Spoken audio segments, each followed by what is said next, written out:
Alright. Just crossing my mind. Another thing that I used to be really hurt by people saying is that happiness is a choice. I still agree with that. But happiness is not my goal. Health is a choice. And health makes it possible to have a clear and uncluttered mind, free of dogma and doctrine. And so if you want unprecedented results, you have to at least loosen your grip on precedent.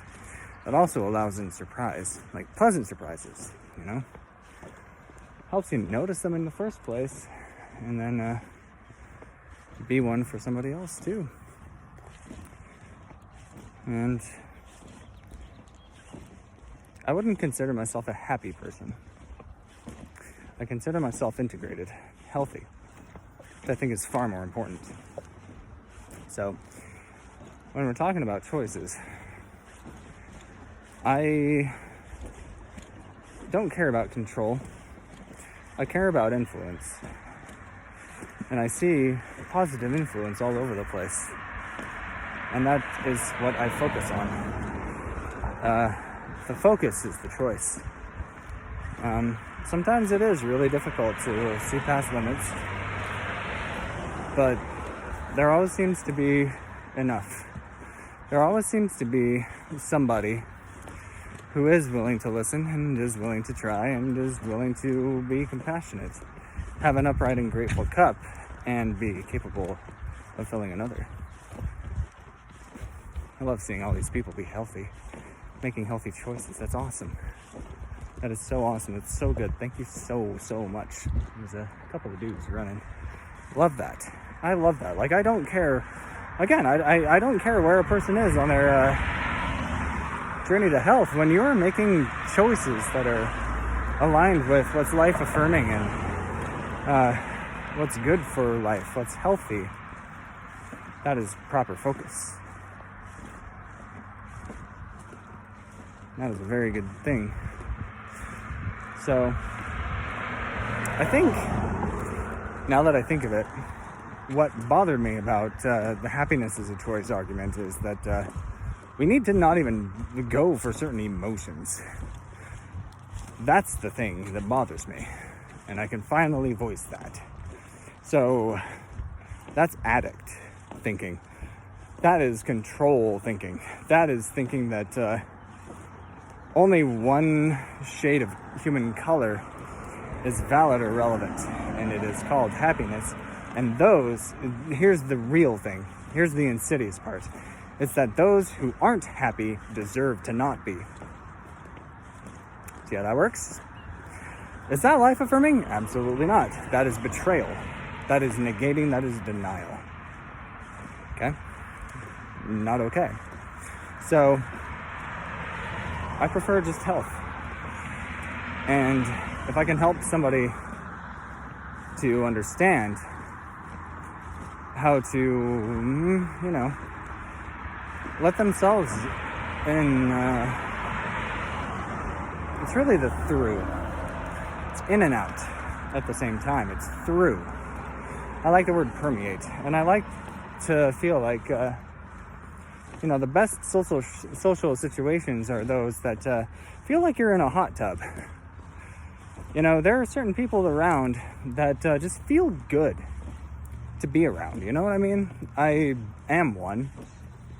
I know what I put out most of the time, but I also honor all of my emotions. I honor the entire spectrum, okay? Because that is healthy. Sometimes the anger is necessary because there does need to be change. And so that's the way the creator designed it. If things are not the way that they are supposed to be in terms of being life affirming and, living in accordance to the way of life and how it works. Because only humans get to deny that. Every other living creature, a fruit tree, it only produces fruit. A dog is only a dog. You can train it and such, but it's a dog. It's a dog, beginning, middle, and end of day. Humans, well, we can choose what to focus on. And I choose to focus on things that feed what can bewilder me, what can surprise me, what can I do for somebody else to provide a pleasant surprise, even if they don't interact or engage right away, because it is new, it is different, it is unprecedented. And in order to allow unprecedented results in it all, you have to loosen the grip on precedent. You've never seen me before. You've never heard me before. A lot of times I hear, you remind me of so-and-so. You look just like him, you sound just like him, whatever. It's like, you know who I think I sound like? A very masculine Bart Simpson. I never watched The Simpsons, but like, the whatever, man. It's like, where the hell did that come from?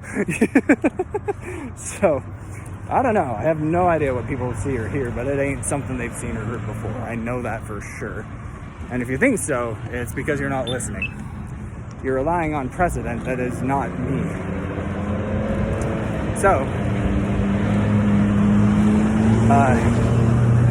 like earlier today,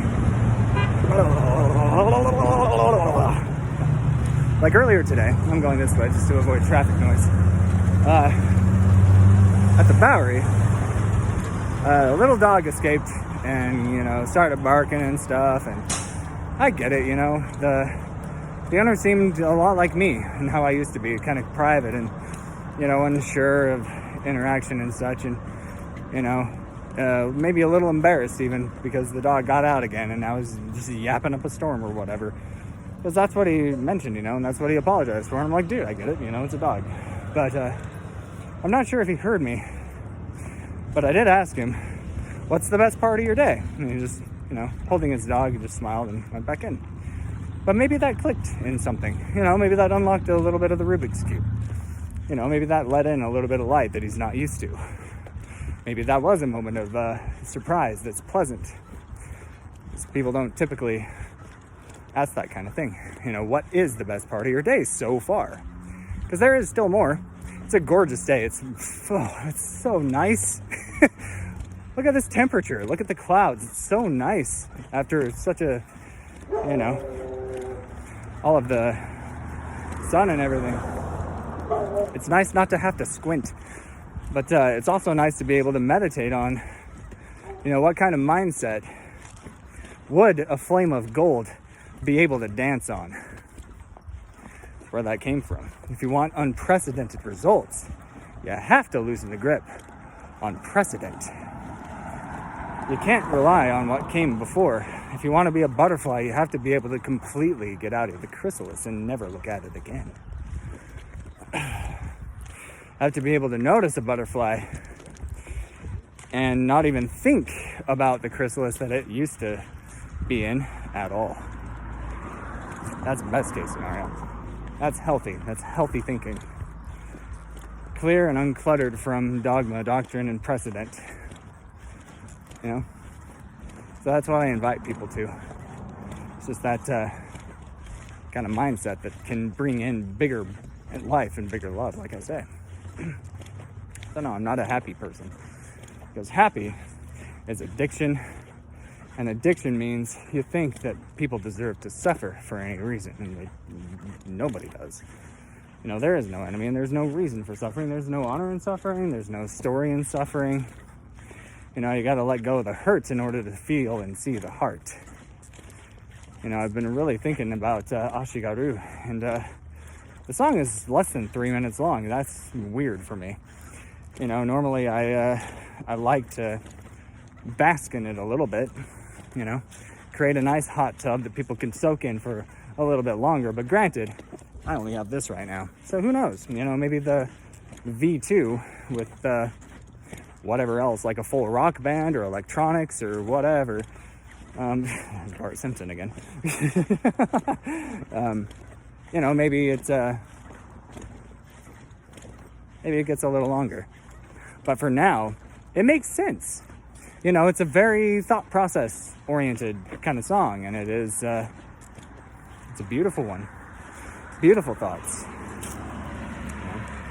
So, if you're not prioritizing health, if you're being a child instead of my grandma Ruth, and doing things in your power that you can focus on, that you can do, then you kind of get what you get.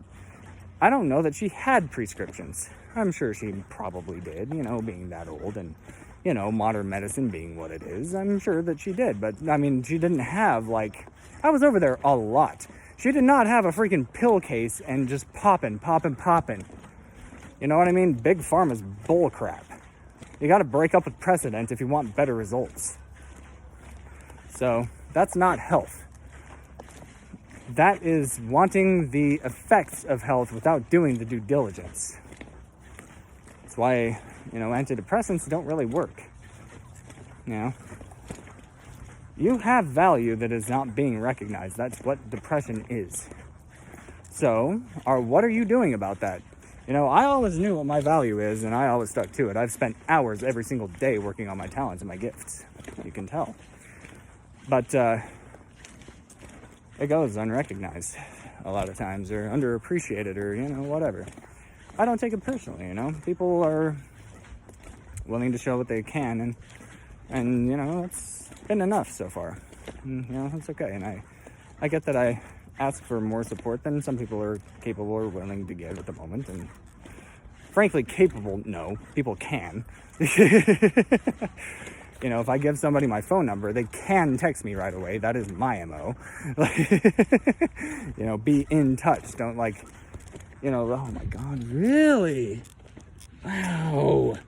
That's what I'm talking about. Yeah, dude. So, yeah, super cool. But,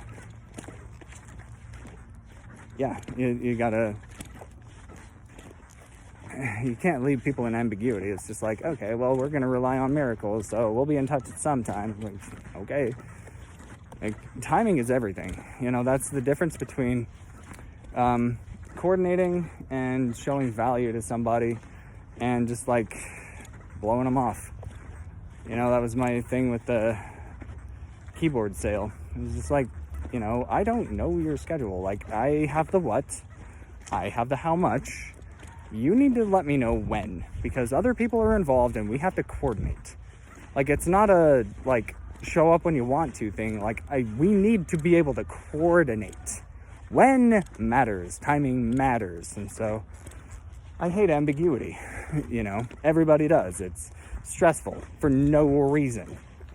Just let people in, include them, And I get it. A lot of it comes down to mental diet. And again, it's if you want better results, you have to let go of the precedent. And the precedent is distrust. We never talk about trust. And when people are consuming, then they're just at the mercy of whatever media they are dieting on. And it is designed to divide us. George Carlin called that out a long time ago.